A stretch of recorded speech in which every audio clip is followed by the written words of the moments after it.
All right. How you doing, class? It is Wednesday, October the 3rd. This is your professor, Dr. Jace, and I am going to record a fairly quick video. There's not a lot to really say with this module, so this video shouldn't be very long. I am still in the process of grading those I'm still in the process of grading those annotated bibliographies. So I appreciate your continued patience on that. If you have any questions about your, gotta fix that collar. If you have any questions about your literature review, then please feel free to email me. I know that it's probably going to be very helpful to have those annotated bibliographies back and graded as you were trying to complete the literature review. So I am going to try to get those done as quickly as I possibly can. But there have just been a lot of other things going on, professional activity, traveling, and that sort of thing that I've had to do. So that eats up into some of the time. But again, I am very appreciative for your patience. Now, as far as, sorry about that. As far as a discussion board post this week, I am going to give you the week off for that. I think that I'm going to just allow you all to focus on your literature review and the readings, which there isn't a whole lot to the readings. And please check the syllabus, by the way. Some of those readings are optional, so you don't have to read the ones that are optional. One of those readings that you may see listed there is actually a book, and I'm not expecting you to buy that book. So if you can't interlibrary loan that book or get a hold of it fairly easily, then you may want to put it on your list of things to read in the future, but you would not be required to read it right now. And that is the Pogosky and Rigby actually book, The Librarian Stereotype, Deconstructing Perceptions and Presentations of Information work from 2014. You will see that among your list of readings in the module, but the syllabus, as you will see, notes that that is a optional reading, so you will not be held responsible for any of the content therein. So let's just shift out of here and talk about a few things. You should hopefully still see me toward the right-hand side of your screen. So Module 7 is the Effective Communication Techniques, Oral and Written, and I will make that live in a few minutes. But what you will see in these readings are, for instance, some challenges to stereotypes within the library profession and things of that nature. I will go to, this is actually about a year, not a year, this is actually about a decade old, and actually now that I'm looking at it, it's over a decade old. It is from 2007, so 11 years old. But we have a hipper crowd of shushers, and I've actually seen several of these types of articles where hipster librarians and librarians who kind of embrace that hipster stereotype, they are, or that hipster culture, I should say, they are, you found a lot of people like that in libraries these days, and you also find quite a few pieces that capture these folks as worthy of being written about for newspaper or magazine articles. I've actually had a friend kind of challenge this, a friend who was annoyed by it, and she was saying, well, what about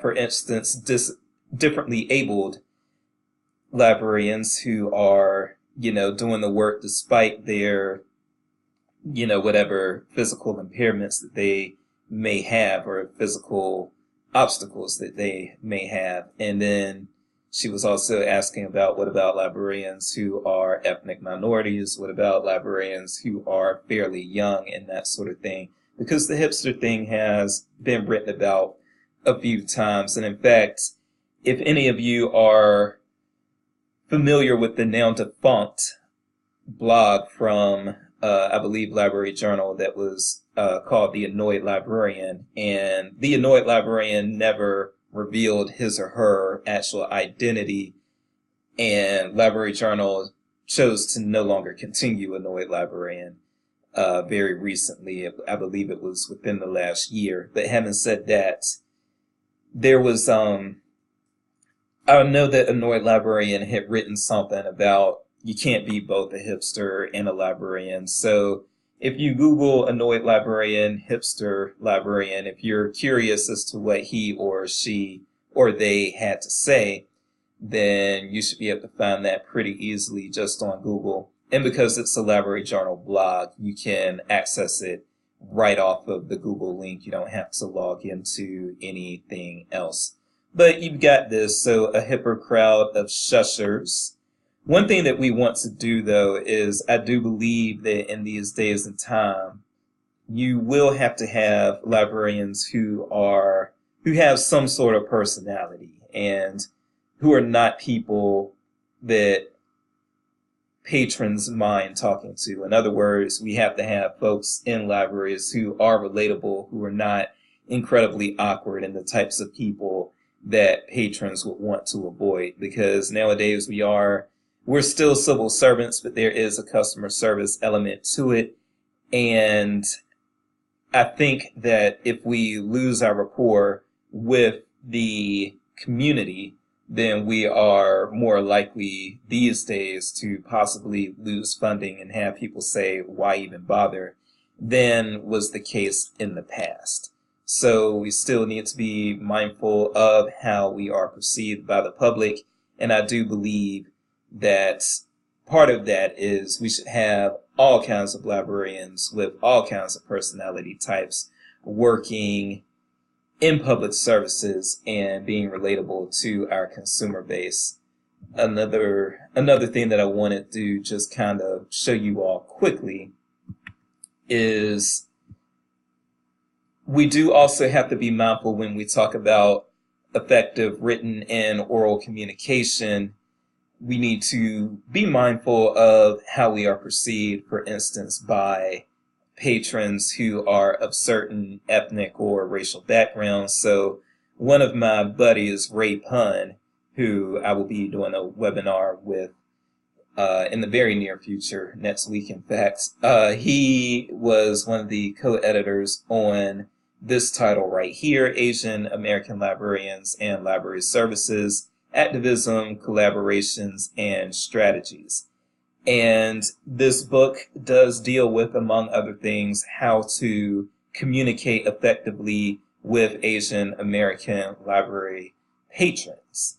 And then also someone who was on my dissertation committee, Dr. Nicole Cook, this is her work, which is, ooh, I thought I could slide that over. Okay, I can't. It's Information Services to Diverse Populations, Developing Culturally Competent Library Professionals.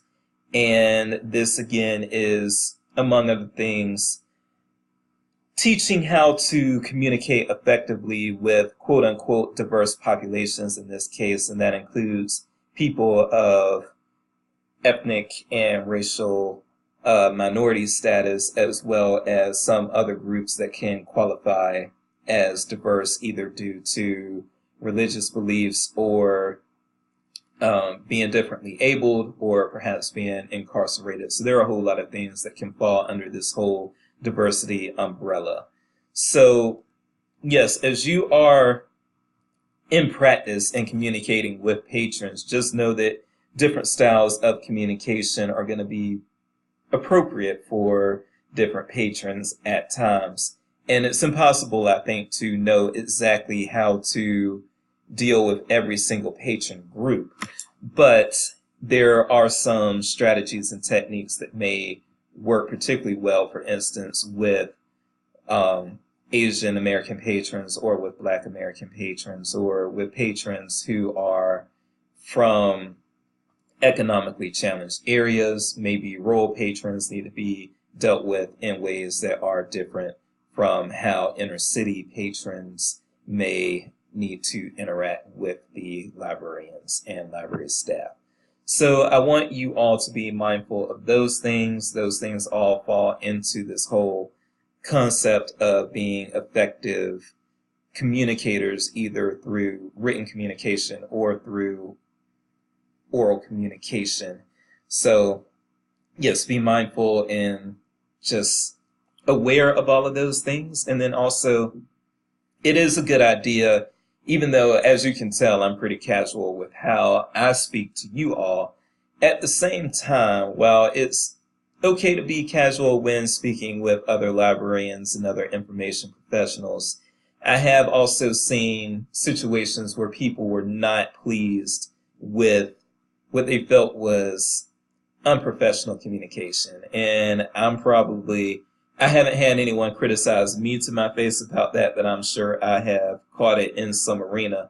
Again, I like to be casual, but some people don't like the idea of a professional librarian saying things like, this is your boy, or whatever you might hear me or others in my generation saying. So, while I do like to have fun with this, I refuse to not have fun with my career. I have to have fun with it. So yes, I'm going to be a little casual. But when I am in a setting that calls for me to be more polished, then I try to work on that. So all of that fits into this whole effective oral and written communication aspect of this week's module. And yes, no one, I believe, is a competent communicator with everyone right away, but hopefully as you gain some comfort with other librarians and as you gain some comfort with library patrons, you will become a more and more effective communicator as you communicate more and more. And that can include being an effective communicator with the types of people that you did not grow up around.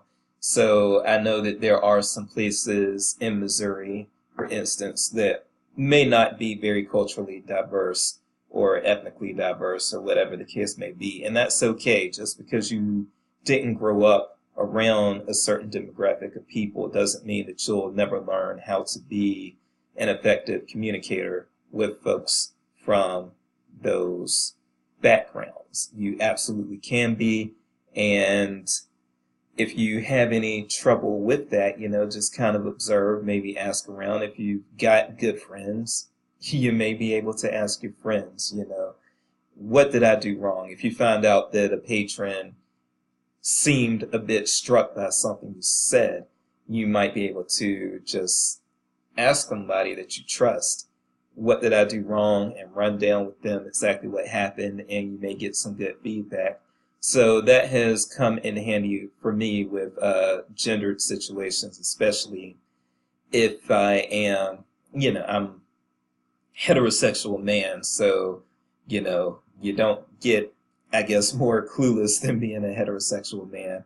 Again, that's a joke. But having said that, there were definitely times when I think I used some gendered language that was insensitive and kind of struck a patron who was not a cisgender hetero man a certain kind of way. And I run it down with, some people that I know I can trust and who can give me good feedback when that happens. And I think I've corrected some of the issues of the past. I still slip up every now and then, and we all are going to, but I think I do better than I have in the past. So I'm going to end it right there and get back to grading some of these annotated bibliographies. Thank you all so much for being wonderful students. And again, there is no discussion board prompt for this week, so put in some work on that literature review. Have a good one.